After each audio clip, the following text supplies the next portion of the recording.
Sí, profesor. Bueno, entonces no se olviden por qué estamos hoy acá. Queremos hacer un proyecto de investigación. Para eso elegimos cada uno un tema, buscamos referencias y revisamos la información disponible para escribir nuestra introducción entrando a las bibliotecas electrónicas. Y citamos las referencias usando el gestor bibliográfico Mendeley. Una vez que nos introducimos en el tema, ya entendemos completamente de qué se trata lo que queremos investigar, tenemos que escribir los objetivos. El general, que es igualito a la pregunta de investigación, y los específicos que detallan algunos aspectos que también son propósito de la investigación. Ahí acabo de leer un protocolo, no voy a mencionar nombres, que tenía 10 objetivos específicos. Tengan cuidado, no hace falta que haya 10 objetivos específicos. Eso ya es demasiado y me di cuenta que repiten con otras palabras lo que ya dijeron en otro objetivo. Profe, Entonces, sí, eh, te quiero interrumpir un claro. ratito. Ves que yo me había matriculado hace poco y como recién tuve la disponibilidad de un compañero para que me pueda explicar el tema del uso del gestor bibliográfico. No Sí, sé si podrías extenderme un poquitito más los días para poder entregar las cosas, profe. sí, yo no le estoy poniendo límite a las entregas, a las tareas, ¿eh? No sé si se dieron cuenta. Entonces Sí, tenés profe, tiempo de pero hacer. no sé si incluye algún puntaje o algo así, porque Y yo todas recién las tareas tienen puntaje, si no, no tiene ahora mismo sentido, me ¿verdad? estaba interiorizando en cómo es todo esto, profe. Bueno, está bien. Entonces, todas las tareas tienen puntaje, si no, ¿para qué vamos a hacer, verdad? Y lo que queremos es que el proceso les ayude a tener buenas notas con los exámenes escritos o de contenido que vamos a tener, ¿eh? No sé si te expliqué. Ves que mi pregunta, o sea, mi intención más directa es que si es que por ahí pierdo puntaje por no haber entregado en su tiempo. No, yo ya no le pongo, como te dije, plazo a las entregas, ¿eh? Sino que aparezca. Y lo mejor Ok, gracias, posible. profe. Yo miro el contenido, no el tiempo en que tarda en hacer. ¿Mm? Miro, por ejemplo, qué errores ortográficos están cometiendo. Hay gente que escribe hospital militar en minúscula, por ejemplo. Es un nombre propio. Tienen que escribir bien. No es un WhatsApp esto, ¿eh? Donde yo puedo hacer con las licencias que quiero todos los errores que quiera cometer. Miro los estilos de letra, que sea un trabajo pulcro, ordenado y pulcro. Acostúmbrense, ya van a ser médicos. Bueno, y aparte los contenidos, lógicamente, lo que dice el contenido. Bien, entonces ya sabemos lo que queremos investigar porque los objetivos están claros. Para llevar adelante esos objetivos, ¿qué tengo que saber? La manera en que voy a juntar esos datos. Y para eso están los diseños. Luego tengo que describir en quiénes voy a investigar. La población de estudio, la población diana y la población accesible. ¿Qué criterios tienen que tener esos sujetos para poder ser incluidos? Y qué no deben tener, porque si no serán excluidos. Son detalles que hay que colocar para poder comprender exactamente en quiénes se va a hacer la investigación. Luego, en el muestreo, estoy haciendo un repaso, tienen que detallar cómo van a hacer para acceder a esos pacientes. Si hay muchos pacientes que tienen las características que ustedes necesitan, pueden hacer un muestreo que se llama aleatorio, o sea, sortear quién entra y quién no entra para la investigación. Porque hay un tamaño de muestra que vamos a calcular más adelante que nos dice cuánto es lo mínimo que tenemos que incluir en esta investigación. Entonces, en el muestreo aleatorio sorteamos y en el muestreo no aleatorio, que se llama de casos consecutivos, son todo lo que aparezcan en nuestro consultorio, en nuestra hospital, etcétera, en el periodo de estudio. En el reclutamiento hay que detallar cómo usamos exactamente para acceder al expediente, al paciente, si le entrevistamos, si nos acercamos en la cama al paciente, miramos los archivos, los laboratorios, imágenes, lo que sea. Eso se refiere a reclutamiento. ¿Y qué vamos a medir? Es el siguiente aspecto que hoy vamos a ver. Entonces ya sabemos qué queremos hacer, en quiénes vamos a hacer, cómo vamos a hacer, pero nos falta definir qué vamos a medir. A eso se les llama datos o variables. Como lo que ocurrió con estos dos estudiantes de medicina. Se emitieron a hacer mediciones en una población. ¿Qué les parece las mediciones que están haciendo, la calidad de estas mediciones de estos estudiantes?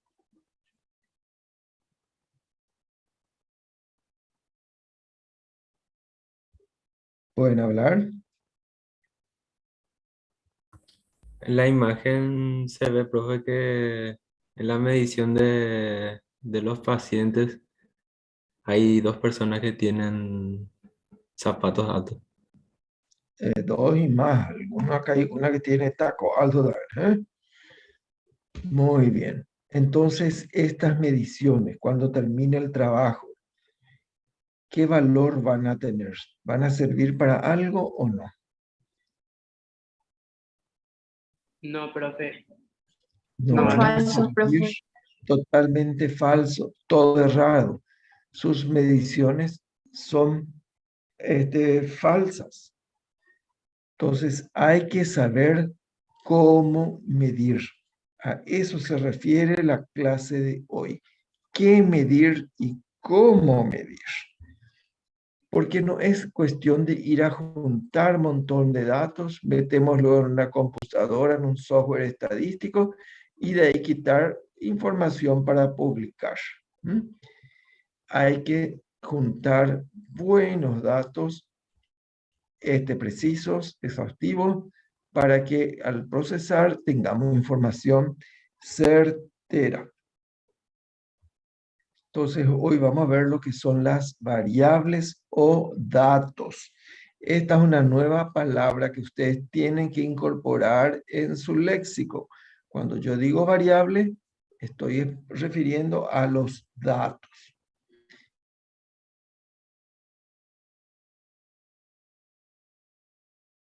Que difieren de un individuo a otro, como la altura. La altura difiere de uno a otro, pero también hablamos de variable en investigación cuantitativa porque son datos que son observables y medibles. Lo que no podemos observar ni medir, no podemos llamar una variable en investigación cuantitativa. Por ejemplo, la simpatía que tiene nuestro paciente hacia nosotros o su antipatía. Eso, ¿cómo vamos a medir? Mirándole la cara nomás. Hay gente que tiene cara fea nomás luego y no quiere mucho, como médicos. Entonces, todo lo que podamos medir objetivamente y observar,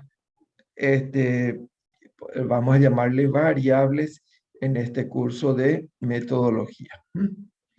Ejemplo, tenemos el sexo, la edad, la paridad, niveles en sangre de ciertas sustancias, todo lo que podamos ver en radiografía, tomografía, etcétera. Todo eso es observable, es medible, difiere de un individuo a otro y a eso le llamamos variables. La variable que vamos a medir tiene que describir adecuadamente al fenómeno que nosotros queremos investigar. para que nuestra investigación tenga validez. Esa validez se llama interna porque representa en realidad a lo que se mide, y va a ser una validez también que se llama externa porque va a representar al fenómeno de interés. Vale decir, se puede extrapolar al resto de la población. Conclusión, entonces, la variable tiene que describir al fenómeno que deseamos investigar. Por ejemplo, si queremos investigar la frecuencia de obesidad, le medirían, por ejemplo, el ancho de su cachete o mejilla. Ese es el parámetro que usamos para describir o medir la obesidad.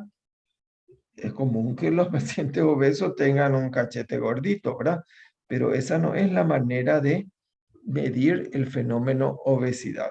Para eso está el peso, la talla, el índice de masa corporal, etc. Bien, ¿cómo se miden las variables? Hay escalas de medición. Hay variables que se miden solo por su presencia. Se ven, se tocan, pero no se pueden cuantificar. No se les puede poner un número. A esas variables se llaman cualitativas. Las variables cualitativas se clasifican a su vez en dos grupos. Nominales son aquellas cuyas opciones no tienen jerarquía entre sí. Ejemplo, sexo, masculino, femenino. No hay mayor ni menor. En cambio, hay otro tipo de variables cualitativas que se pueden ordenar en base a algún criterio de mayor a menor. Ejemplo, la escolaridad. ¿Cuántos grados u órdenes de escolaridad hay? Desde abajo hacia arriba. Estaría el analfabeto, el primario incompleto, primario completo, secundario, universitario, posgrado, etc. Son grados de escolaridad que tienen un orden de menor a mayor o mayor a menor. Pero no se miden con números, son textos. Por eso son variables cualitativas y a la vez ordinales. Pero hay variables que se miden, sobre todo en medicina, con algún instrumento. Y son entonces datos numéricos. Por eso se llaman cuantitativas. Si esa medición toma solamente valores enteros y no existen los valores con decimales o intermedios, esas variables se llaman cuantitativas pero discretas. Ejemplo, la paridad. La paridad es la cantidad de hijos que tuvo una mujer. Una mujer pudo haber tenido 1, 2, 3, 4 hijos, pero no existe el hijo y medio. No existe el hijo 2 y 3/4. El valor intermedio o decimal no tiene sentido. Por eso una variable que se mide en cantidad cuantitativa, pero es discreta, no acepta valores intermedios. Y la mayoría de las mediciones en medicina, en biología, en el área de la salud, son variables cuantitativas y continuas. ¿Por qué? Porque existen los valores intermedios, existen los decimales. Ejemplo, el valor de la hemoglobina. Una persona puede tener una hemoglobina de 12,5 y otra puede tener 12,6. Como ven, los decimales tienen sentido. Bien, ahora les voy a hacer algunas preguntas. La glicemia, ustedes conocen la glicemia. ¿Qué tipo de variable es? Así serán las preguntas de examen. Continua, profe. Continua. Muy bien. Muy bien eso. Es continua. Solamente que en ese caso no usamos los decimales.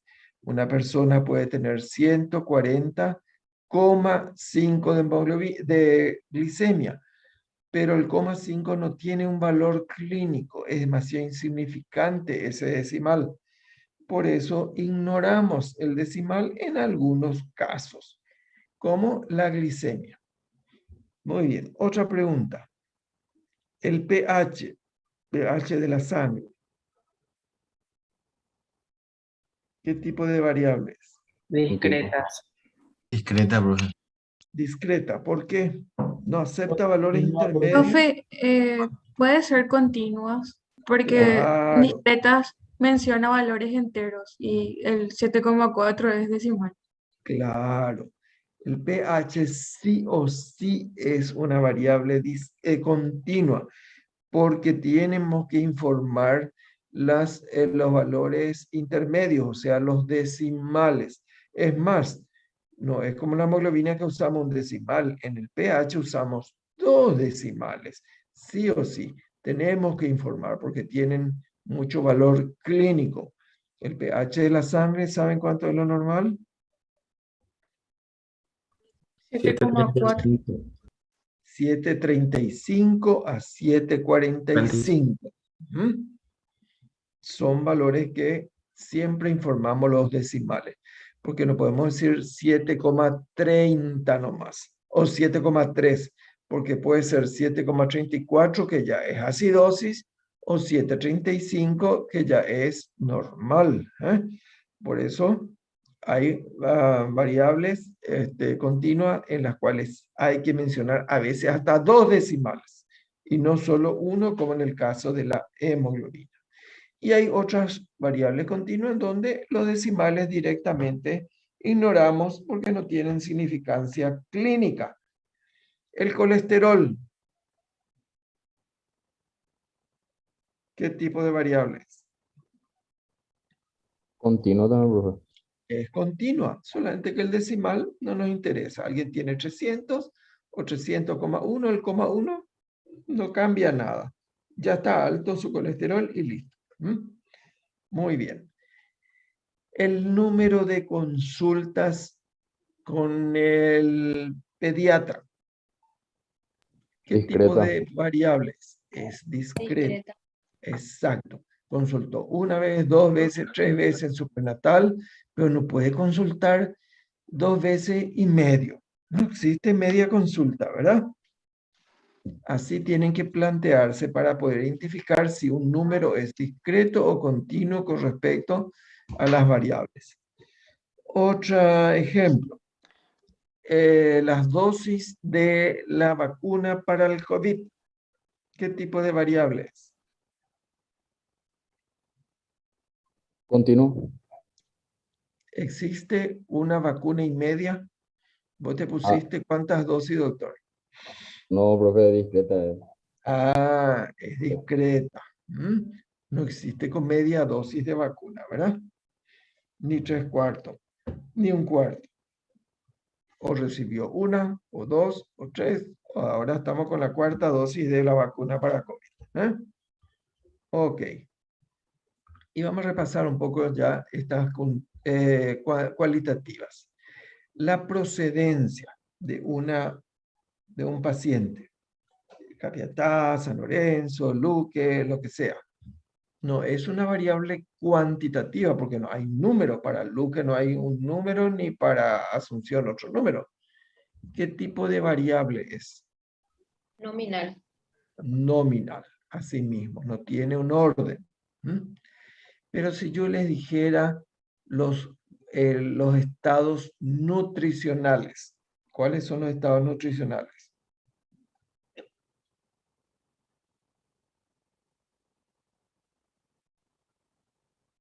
Desnutrición, normal, sobrepeso, obesidad. Morbida.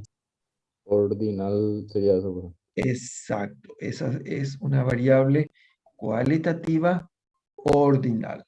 Los estados nutricionales. ¿Por qué? Porque hay un orden del más flaco al más gordo, por decir, ¿verdad? Del desnutrido al obeso. pero no se mide en cantidad. Yo no hablo de índice de masa corporal, dije estado nutricional. ¿Mm? Bien. Ustedes saben lo que es el edema, la hinchazón de una pierna, por ejemplo, ¿ya vieron? Sí, profe. ¿Cómo Sí, se sabe cuando un paciente tiene, cómo se busca la hinchazón en el pie de un paciente? ¿Qué maniobra hacemos? Palpación. Punzándole con el dedo. Exacto, se aprieta con el dedo. Eso se llama Godet. Y hay grados de Godet. Cuando apenas deja un pocito, un pozo mediana y un pozo profundo. Cuanto más edema, más profundo el pocito. Eso se llama grado de edema. ¿Qué tipo de variable sería el grado de edema? Ordinal. Es ordinal, porque hay edema leve, edema moderado, edema grave. ¿Mm? Según la maniobra que ustedes van a ver en semiología más adelante. ¿Eh? Entonces, todo lo que medimos en medicina puede ser o quali o cuantitativo. Y a su vez, discriminen nominal, ordinal, de discreto y continuo. ¿Mm? Para los que hacen captura de pantalla, sacan fotos, estas dos diapositivas son capitales. Es contenido básico para esta clase de hoy. ¿Mm? Quali, quanti. ¿Se entendió esto? Sí, profe. Sí, profe. Muy bien. Entonces, cuando nosotros decidimos que tenemos que medir la religión, tenemos que medir la depresión, tenemos que medir la hipertensión pulmonar, tenemos que saber qué tipo de variables son esas y qué escalas vamos a usar. ¿Mm? Muy bien, acá tenemos más ejemplos. Bien. Hay veces en que no solamente vamos a medir si la variable es cualitativa o cuantitativa. Hay veces que tenemos que ver si están relacionadas o asociadas entre sí. Por ejemplo, en los hospitales cada vez tenemos más presencia de bacterias multiresistentes a los antibióticos. Y también sabemos que se abusan con los antibióticos. Las dos son variables nominales. Hay o no hay bacteria multiresistente, se usa o no se usa adecuadamente el antibiótico. Pero independientemente de la escala, es factible identificar si entre estas dos variables hay o no hay relación. Y para eso recurrimos al sentido común. ¿Cuál les parece a ustedes que es la variable causal y cuál es la de consecuencia entre estas dos? La causal puede ser el uso inadecuado de antibióticos y la Perfecto. consecuencia, presencia de bacterias Así multiresistentes. mismo, así mismo. Entonces, depende de mi diseño, la clase ya dada anteriormente. Cuando mi diseño es analítico, yo necesito relacionar dos variables, tengo que identificar cuáles van a ser mis variables causales y cuáles van a ser mis variables de consecuencia. Por ejemplo, neumonía grave por COVID. Esa ya es la consecuencia. ¿Cuáles podrían ser las causas, le parece? Para que una persona tenga una neumonía grave por COVID.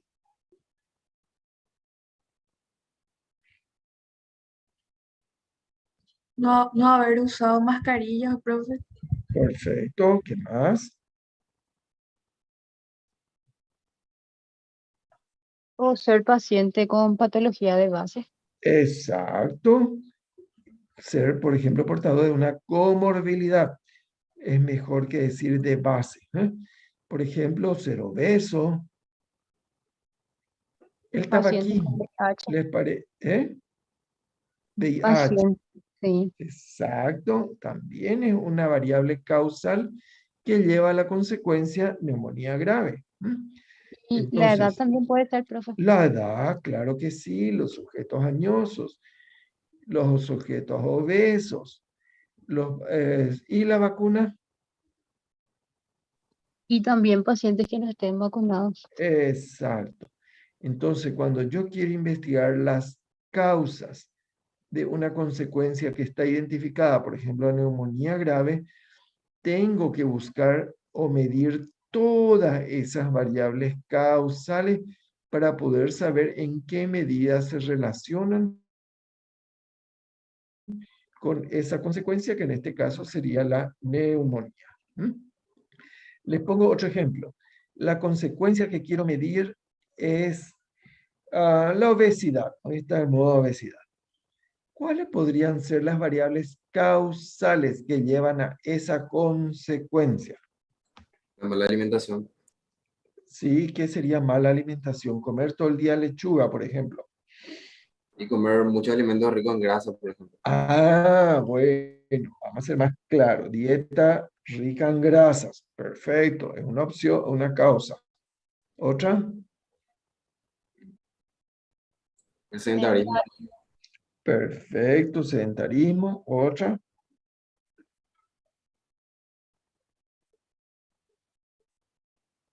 La ansiedad puede ser una variable causal. También, Sí. la Podría depresión, ¿verdad? ser. La depresión puede ser. ¿Y les parece que la religión puede ser una variable causal? Y depende, profe, ¿En porque hay serio? religiones que tienen muchas restricciones según nos enteramos en otra materia. Ah, muy bien. Entonces, hay ciertas religiones que son más propensas a engordar entonces, porque estamos hablando de Mm, consecuencia obesidad.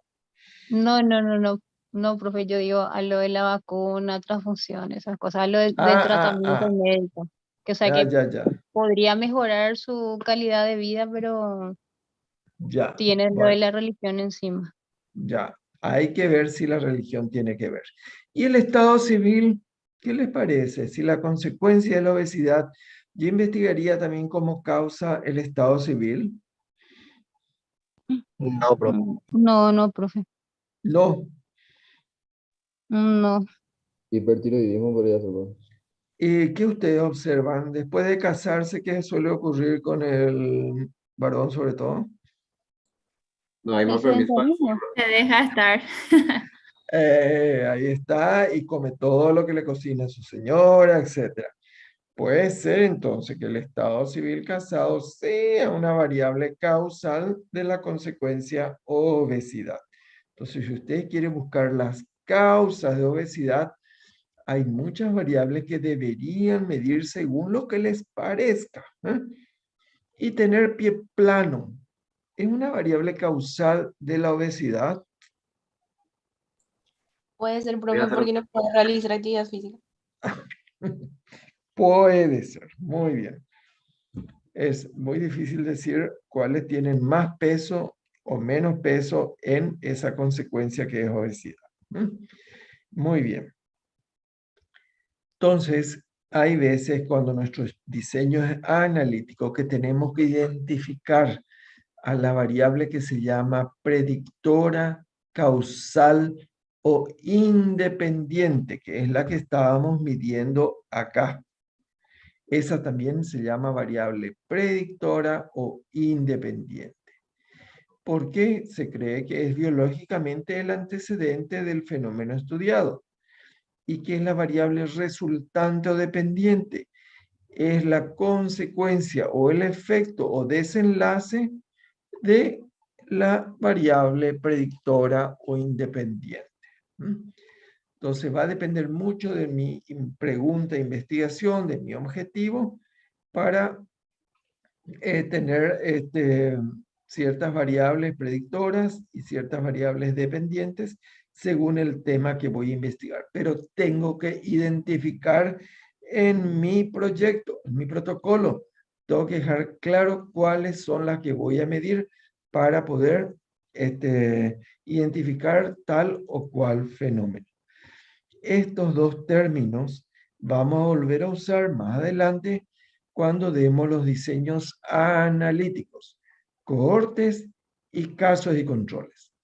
Ahí vamos a volver a repasar estos conceptos. La variable predictora independiente puede ser variable quali o quanti y la resultante puede ser quali o quanti. Eso es independiente. Esto es cuando vemos si hay o no relación entre sí. Bien, porque los estudios descriptivos, los que son de diseño descriptivo de prevalencia, no se mide por variable predictora ni resultante, solamente se mide la presencia o no de las mismas. Pero cuando estamos hablando de un diseño analítico, como dije, casos y controles y cohortes, sí tenemos que identificar las variables predictoras y las resultantes. Y a la vez decir si esas son quali o quanti, quali o quanti. ¿Entendieron esto o está confuso?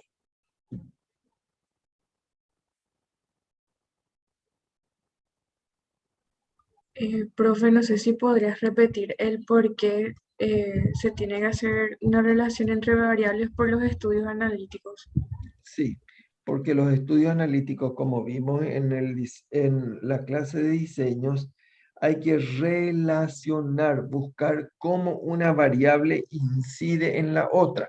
A eso le llamamos relacionar o asociar. Por ejemplo, en la obesidad, ¿cuál es la variable que más incide para que una persona sea obesa? ¿Porque tiene pie plano? ¿O porque está casada? ¿O porque come todo el día grasa, hidratos de carbono simple y es sedentario? ¿Mm? Porque come todo el día grasa. Y posiblemente sea el factor que más incide. Aunque hay personas que son atletas, que todo el día están corriendo y comen todo el día huevo frito y lo mismo no engorda. Entonces también la actividad física podría ser una variable relacionada. Todo depende de la pregunta de investigación.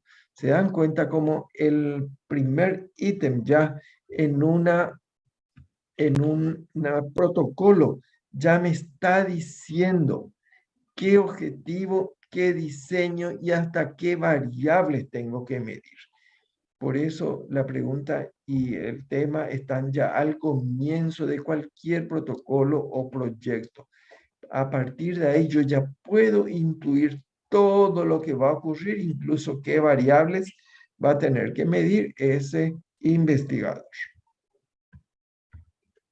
¿Se aclaró más o menos lo que preguntaba, doctora? Sí, profe, es que estoy Sí. tratando de relacionar más con mi tema. Muy bien. ¿Cuál es tu tema? Porque después, al terminar la clase, todos ustedes me van a decir sus variables. Porque es tema de la tarea.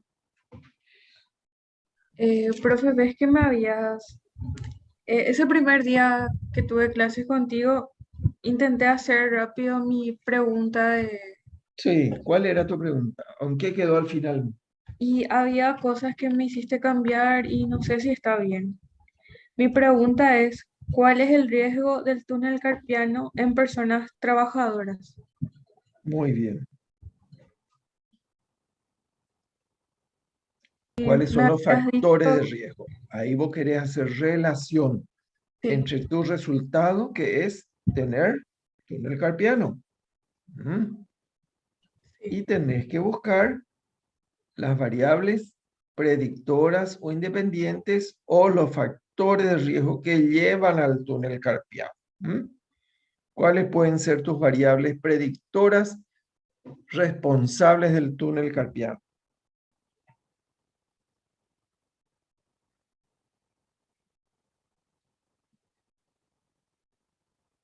Y uno de ellos como que es en el ámbito laboral, profe, cuando las personas tejen, o sea, el Muy uso, bien. El hábito de tejer. Sí. 8. Por ejemplo, esos peones que están en la calle taladrando el asfalto.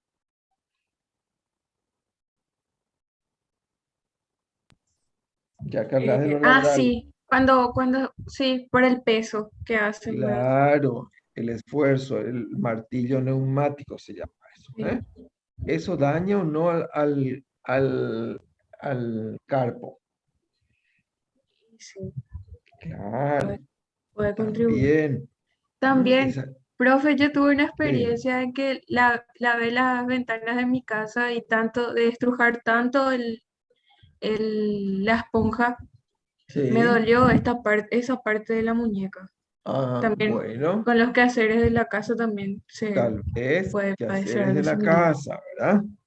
Muy bien, entonces tenés que identificar todos los tipos de trabajo, van a ser las variables predictoras para medir tu resultado, que es el túnel carpiano.